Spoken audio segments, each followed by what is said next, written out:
Vamos a mais um resumo de história, continuando a falar da Revolução Russa, agora no seu processo revolucionário.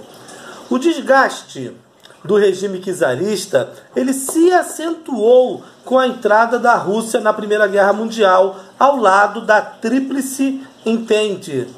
O exército russo, totalmente despreparado, acumulava uma série de derrotas frente às tropas alemãs e austríacas da Tríplice Aliança.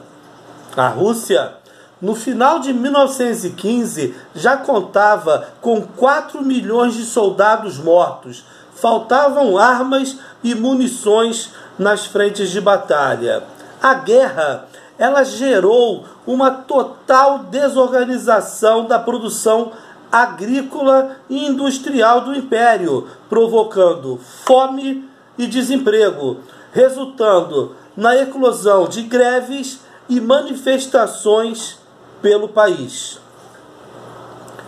Em fevereiro de 1917, os russos ansiavam pela paz e a situação tornou-se insustentável para o czar Nicolau II, devido às deserções no fronte e ao empobrecimento da população, que gerava desemprego, fome e muita miséria. A crescente oposição de grupos liberais e a onda de greves levaram à deposição do czar, com a formação de um governo provisório pela Duma.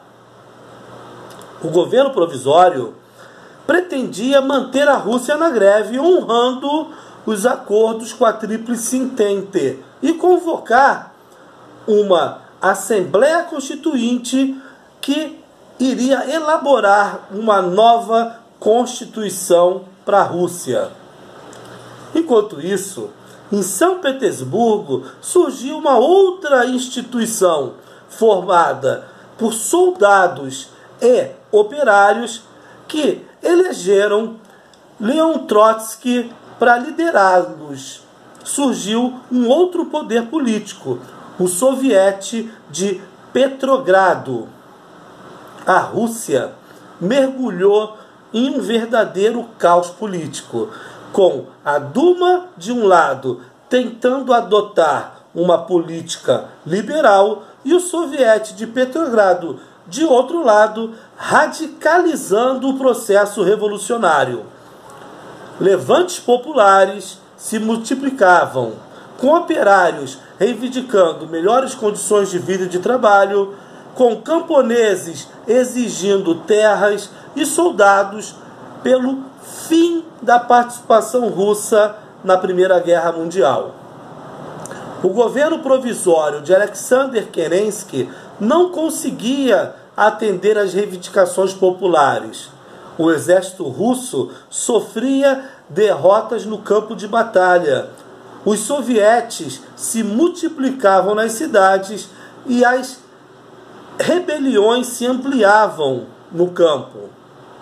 O líder bolchevique Vladimir Lenin, que estava exilado, retorna a Petrogrado em 1917 para liderar esse processo revolucionário, passando a lutar pelo fim do governo provisório e a instituição de uma nova forma de poder. Na segunda metade de 1917, eclodiu uma nova onda de levantes populares no campo, com a invasão de terras, e nas cidades, com novas greves e o surgimento de sovietes que exigiam a saída da Rússia da guerra. No dia 24 de outubro, os bolcheviques, partindo do Soviete de Petrogrado, ocuparam lugares estratégicos na cidade e invadiram o Palácio de Inverno. No dia seguinte, a Revolução Russa foi considerada vitoriosa. No poder, os bolcheviques tentaram, por meios de decreto, atender de maneira quase imediata a diversas das reivindicações da maioria da população, tentando satisfazer as vontades do campesinato, do operariado e dos soldados. Mas os revolucionários ainda tinham muitos obstáculos a enfrentar até que essa revolução estivesse consolidada.